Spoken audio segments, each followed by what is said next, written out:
Well, hello, everyone. I think you know our names by now, but just in case you don't, Jeremy Johnson and Mike Santos with Trade Secrets Health Insurance Edition. Trade Secrets for Health Insurance. I need to write that down. Yeah, that's a great thing. Yeah. How about Trade Secrets by the Reverend Jeremy Johnson? Oh yeah, just became a Reverend, by the way. He can marry you and bury you, by the way. So absolutely, give the Reverend Johnson a call at 281. I gotta create my vanity plates for vanity lines for my business cards. 281. I don't know. We'll come up with something HR appropriate. D-Rev. Yes. Call it Rev. Well, my middle name is Ryan Pocket, right? And it does start with an R, so now the middle name actually stands for Reverend. Yeah. I've been parking in the hospital, in the clergy spots of the hospital, just because I could. I just stopped by and parked there, waiting for somebody to say something, but nothing's happened yet. So, folks, we wanted to come get with y'all this week to talk about lead generation. Probably the most important things the most important thing an insurance broker like yourself needs to have is a plethora of folks to actually talk to. So we just want to get with you and talk about maybe some best practices. How do you get these? It's something I struggled with a long time ago, and how do I get them? When I left my very first employer in the insurance market, it was a local carrier here in Houston. And when I decided to go start my own agency, the whole reality of leads and buying leads hit me square in the face. I was so used to being fed those captive style leads that when I had to find somebody to sell to, well, I found out fast I couldn't go stand in the pharmacy and pass out cards or pick on people with certain color hair. In the grocery stores, I had to actually have them asking for the stuff. So Mikey, how do we go about finding these folks for people to talk to? Well, it depends what product you're trying to sell, because, we know in the Medicare world, especially on the Medicare Advantage side, we're restricted in certain things and marketing tactics that we cannot do. If you're selling life insurance or ancillary products, your restrictions are removed, and you can do a little bit more different strategies or use different strategies or techniques to get in front of people or try to get people to reach out to you. But when we're talking specifically Medicare, one of the old ways of generating a lead is sending a mailer to someone who's turning 65 and letting them know that you can help. And usually you're sending a BRC, which is a business reply card, meaning that the client has, or the potential prospect has, to fill out that card because, yes, they are interested in learning more about their Medicare options because they're in an important time of their life that they're turning 65, and they have to make a decision. If they don't make a decision within the time limit of their 7-month window, 3 months before their 65th birthday month, and then 3 months after their birthday month. 7-month window. 7-month window. Usually people think 7 months before their 65th birthday, but we as trained Medicare sales agents, we know that 7-month window is 3 months before their birth month, and 3 months after. Now, when they fill that card out, it gets sent back to you, and it's pretty much a permission to contact. So you're able to call them and let them know that, hey, you're here to help them, that they fill out the card, what questions do they have, and kind of build a rapport and do the fact finding as we do. We got needs analysis, absolutely. But if they don't fill out that card and don't make that decision, they'll get penalized if they don't enroll in a timely manner. That's correct. Yeah. So that's the old way of doing mail. So why did it become the old way? Because I think the internet wasn't around way back then, or online advertisements. People would do mail and newspaper ads. Right. How many people look at the size. newspaper? Yeah. How many people look at actual physical newspaper these days? Not that many. I tell you, as an agency, we looked at the cost behind it. The old way of doing it actually cost a lot of money to run because response rates had gotten very low. Right. And then when you start looking at, as you develop your career, further your career in the insurance agency, there's experts that kind of pop out of the woodwork every time there's a a change in the aura, or the sun's shining bright, or Mercury's aligned with Venus, or it was Valentine's on Wednesday. Any type of disruption is going to breed more and more competition, more and more vendors that come through, and depending on who you're talking to or listening to with the numbers, it's like, where do I go to believe what? And I know we've both said it before, is this isn't just something, our industry isn't just something we say, look, here, do it this way, and go out and figure out yourself, via Dios. It is, we actually do it as well. Right. I mean, day in and day out. I mean, both of ourselves, we both have our clients behind us, but we do have our internal call center agents. We have our external field teams, which number into the multiple thousands.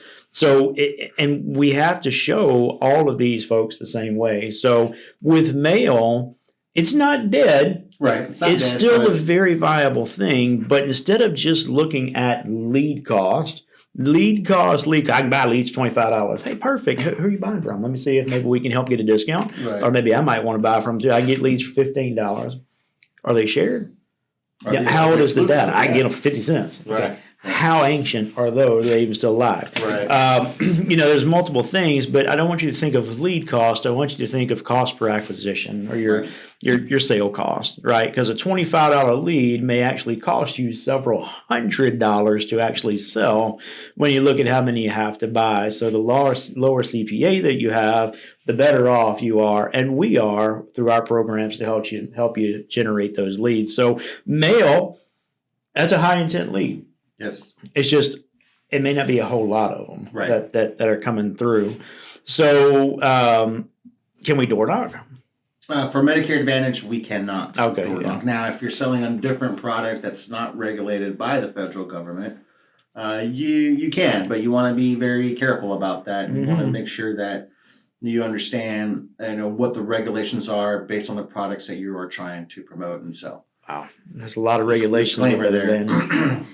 Disclaimer, read the podcast. When it comes to compliance, you ask him. Yes. I've been labeled as, anyway, compliance and I on a first name basis. But, I like to give people what they need to hear. Right. And again, we're talking about the federal government. So it's not broke, don't fix it. What about cold calling, Mikey? Can you cold call? Not for Medicare Advantage, but if you're selling a different product, then you can cold call for other products. But Medicare Advantage Part C plans, you cannot cold call. You have to have a permission to contact to where you can call outbound. Now, the client can call you inbound. The client, if they find your advertisement or they find your phone number, they can call you, and that's fair game. But you cannot get a list of seniors or people that are turning 65 and outright call them without them knowing who you are. Wow. Yeah. That's nuts. Yes. Huh. And we explain all this through... Like, we have documents we can provide our Oh yeah. It's all in the training. When you become a Medicare agent and you join us, you're going to go through Medicare 101. You're going to go through compliance training with our senior compliance officer, and then also you're going to do AHIP, which is America's Health Insurance Plans. That also goes over all the regulations and marketing guidelines, that the do's and don'ts of marketing Medicare Part C plans and Part D plans, and it'll definitely discuss the door knocking and the cold calling as don'ts. Yes. Okay. Well, as long as we explain it now to everybody, because it changes every year. Absolutely. And there are other ways aside from sending mail.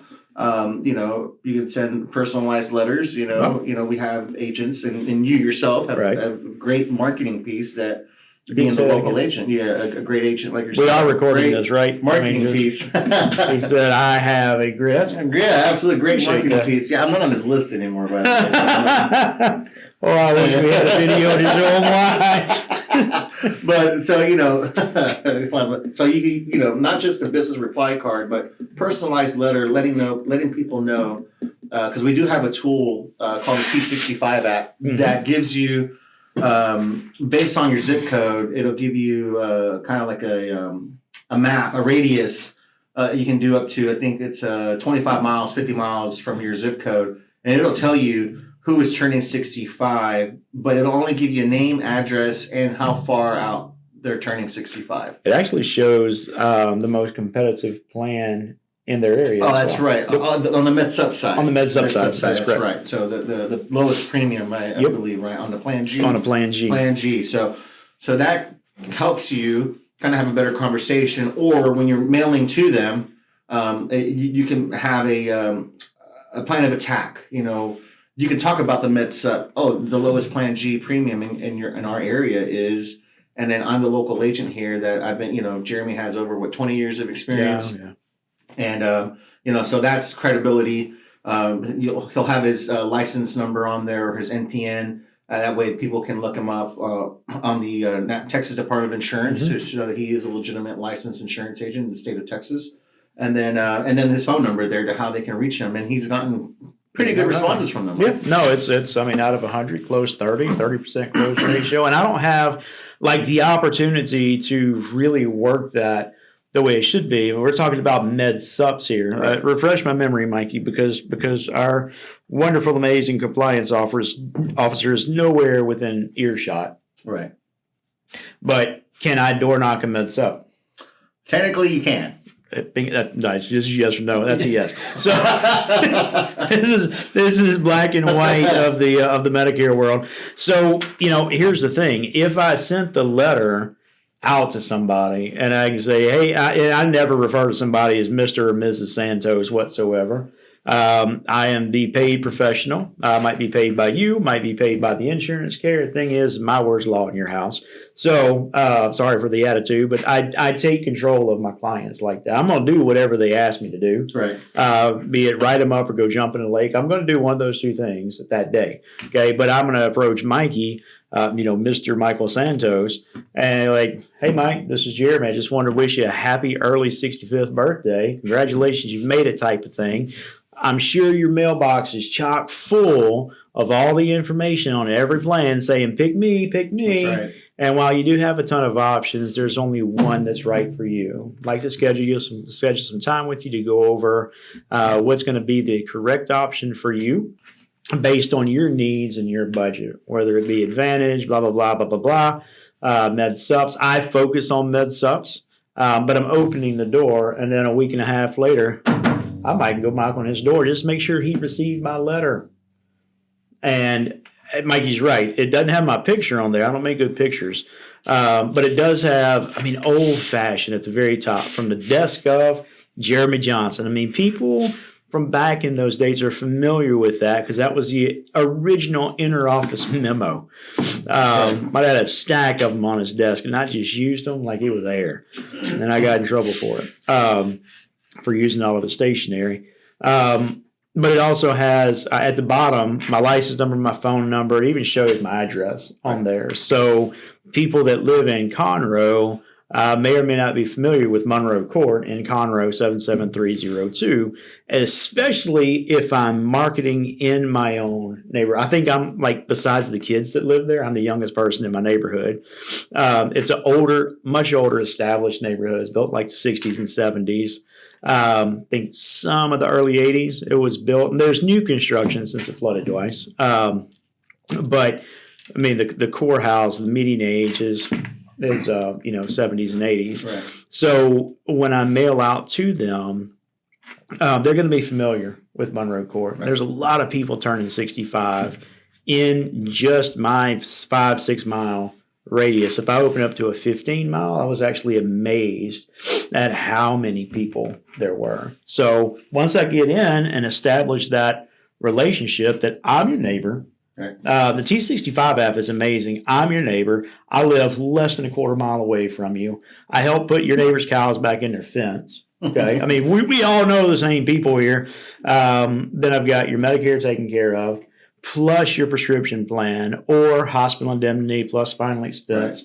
Right. And then something new that we're getting into and setting up partnerships is retirement planning as well. 401k, the annuity rollovers.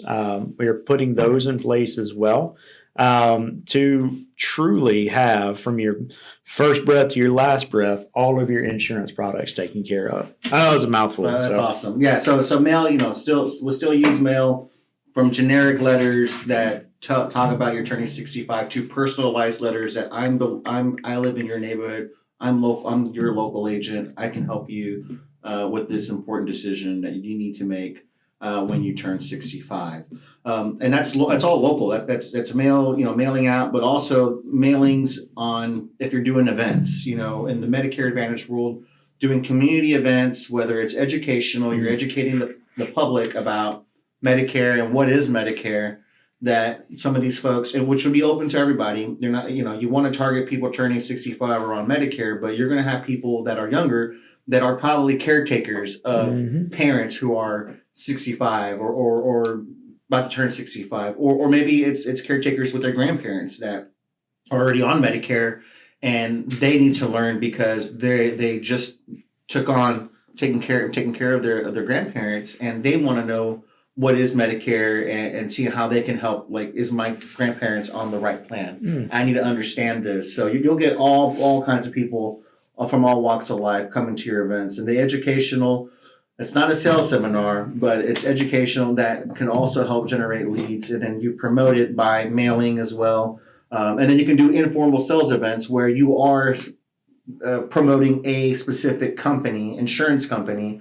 Of course, it has to be reported to the carrier. You let them know, hey, I want to do this. The insurance company may want to help promote or market your event as well, and we'll do that as well, kind of a co-op kind of deal. And we use a lot of mail to promote that sales event as well. And you may have a carrier logo on there that some people are, hey, I'm familiar with this company, or those that are still working. A lot of these Medicare Advantage companies offer commercial under 65 group health insurance. Familiarity. Like your Aetnas, familiarity. Your Aetnas, your Cignas, your Blue Cross Blue Shields, your United Healthcares of the world. Those are big names. People know them because of their job. And, this is my health insurance to work. And then, so, they offer a Medicare plan. I want to learn more about that because I'm familiar with them. Now, I do want to clarify, disclaim, and disclose that was Mike Santos that was dropping all those carrier names out there in case they ever come back. I'll bail him out, but just so my record's clear. Let's take another couple. When we think about lead generation, when I first went independent from I'm not going to drop any names here, but my first carrier that I worked directly for the first 3 years of my career, when I went independent, I was like, okay, when the reality of the insurance, I was not brought up in an insurance agency. Mom and dad both had businesses back home inside Louisiana. One was a furniture store. The other one's a speech therapist, speech pathologist, had her own company. So growing up in the insurance business was brand new to me. I was just familiar with my dad's life insurance agent that would come through and said, I really want to get that new bed for me and the wife. And I said, okay, Mr. Insurance guy. I knew who he was because my dad had been trading business with him forever. But he kind of put the old South trade clause in. I really want to buy this set of bedding for me and the missus. Okay.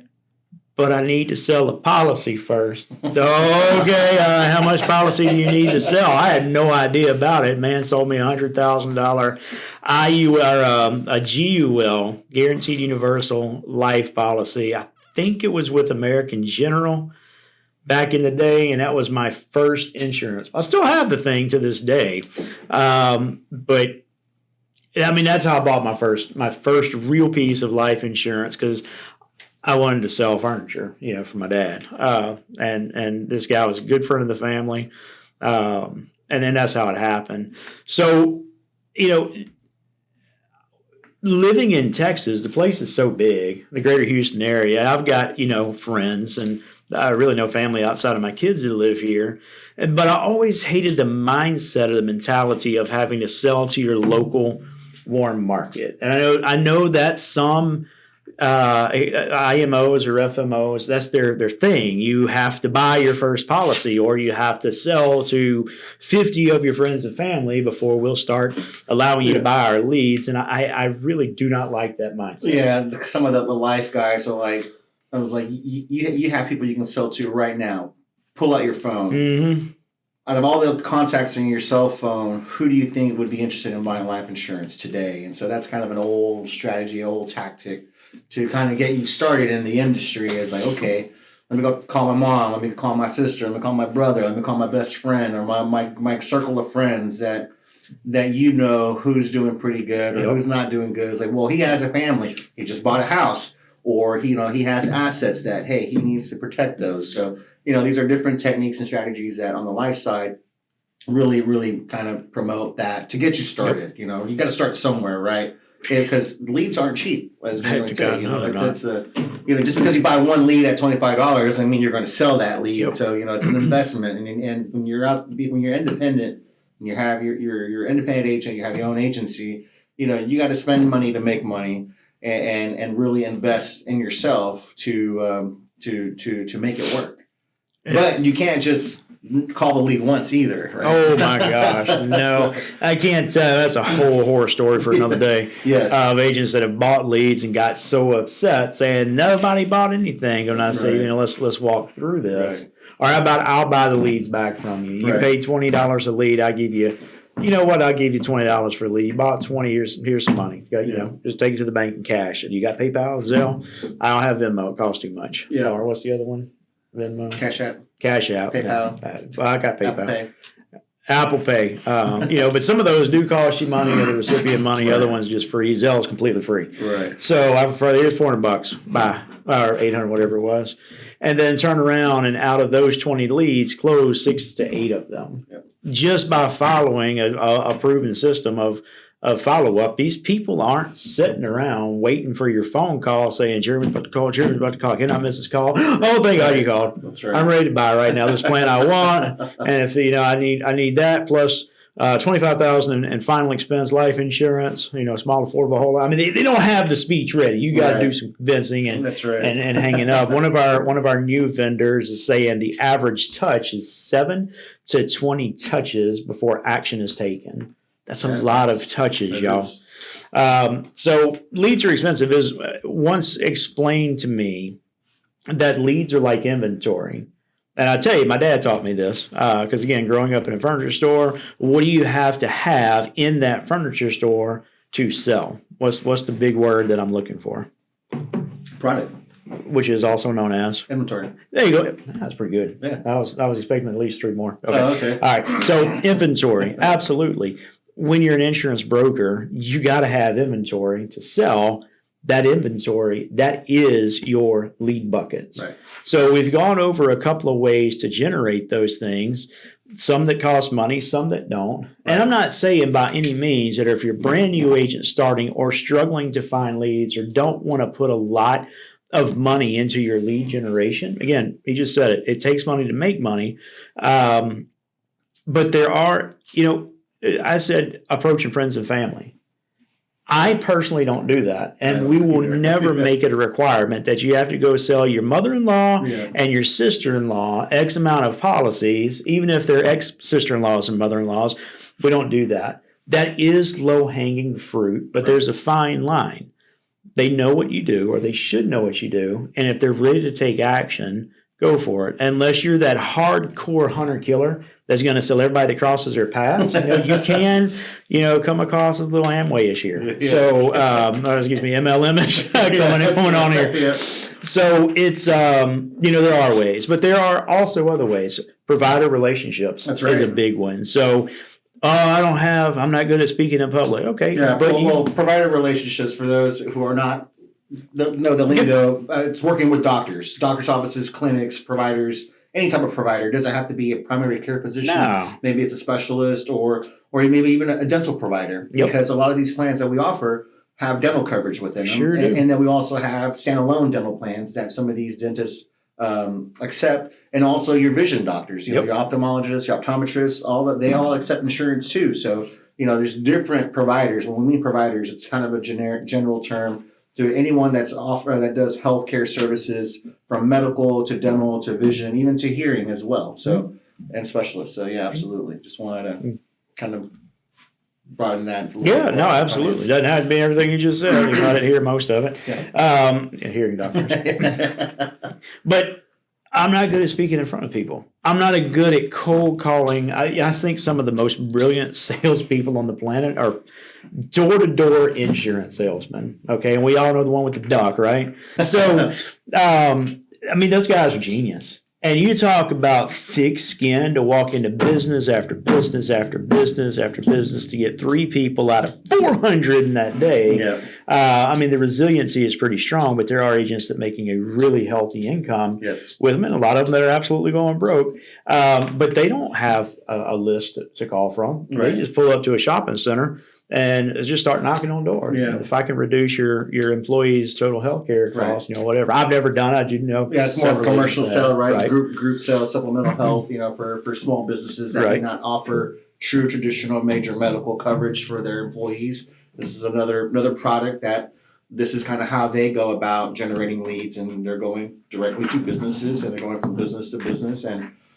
I've kind of done that before on another product that we were promoting long time ago, one of our field agents. And in Houston, Texas, in the month of July, it's about 100 degrees, and we're wearing suits, and we're walking, and we're going, and we're sweating here and there. There was one place I went to, hey, you guys want some water? I'm like, yes, please. They even saw how parched we look.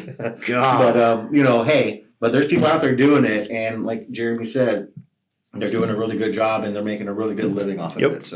So take a lesson from them. Yep. Go knock on some doors. You don't have to have that specific product, but if it gets you in front of multiple prospects, and you don't have to pay a dime, that's like 100% profit. Right. A little gas money to get there, Right. or bus fare. Provider groups. We're just saying you don't have to be good at orating or any type of public speaking to be a success with them, or no doctor. I've had agents, I don't know the first doctor. Right. Well, that's one thing, though, is people think you're not going to talk to the doctor when you go to the doctor's office. Of course not. You're talking to the office manager. He or she is the one that runs the show, and will let the doctor know, hey, that's the gatekeeper who you're going to talk to and be dealing with, not the actual doctor. You just need to get to the doctor's office to present yourself and tell them how you can help them grow their panel. Yep. Or ask them what kind of need or help do they need to help, one, maintain their patients, and also to grow their panel, which is their patient membership. Yeah. So, and that's exactly right. You get introduced to the gatekeeper. That's where you're going to go. I mean, there's so many different ways to follow up with them. A lunch and learn is what I used to do. You can take them bags of I used to call it trail mix. Well, I still call it trail mix, but I used to make these trail mix bags and put my business card and hand them out to the staff, because you know what? They're human too. They get bored just like I do, and I get bored very easily. So while they're sitting there being bored, waiting for lunch, they're going to reach in, and there's your card, and they're going to snack a little bit, and this guy's got a really nice business card, hoping they'll say I'm cute. But here's the thing. You don't even have to know a doctor's office to say it, because we all, at some point, go to the doctor. Right. So you may not sit by side with one at church or the hunting stand or the camp or wherever, but when you go to the doctor, and if you haven't been to the doctor in 6 years, make the appointment and go get your yearly checkup. And while you're in there, say, hey, I hope you can help me out. I really want to establish my relationship with you. I need a home for my health care, but I also, it's kind of twofold. I'll help you grow your panels here, help you increase your patient membership and retention rate, because doctors are worried about retention rates just like we are. Yep. So there's multiple ways. And I think we will kind of cover a few more next time we get together before we get into a little something else. But the best idea is to take action. Right. Start somewhere. I think the Chinese, what's the name? The one with all the sayings? Confucius. Oh, Confucius. Okay. All right. We used to call him Confucius. Confucius used to say, the journey with one step, or with a million miles begins with one step. Right. I think that was him. Don't quote me, please, nobody. I think I saw that on. For all your complaints, please email Jeremy Johnson. Yep, absolutely. But it's very true that you got to start somewhere. Right. To do that. So, and of course, we really hit on local and mail, kind of old techniques and going to places or providers. But on our next episode, we'll definitely talk about online marketing and how that can complement what you're doing with mail and with your events and everything as well. So thank you again for joining us today. Absolutely. Everybody. We'll see you. I think today we are good. I'm ready to go out and go knock on some doors as well. There you go. Mostly the restaurant door. I'm hungry. So it's, we haven't eaten enough this week between, what was Sunday? Sunday was Super Bowl. What else was Sunday? No, it was Sunday. Oh, your birthday. Jeez, oh my gosh. On the list. Back on the list. I don't know. So start. I'm done. Stay tuned for how to market online and how to use the internet to help build your business. I'm Mike. Jeremy Johnson, the Reverend Jeremy Johnson. Folks, remember to sell something every day and reach out if we can do anything for you. That's right. Have a great day. Bye, y'all.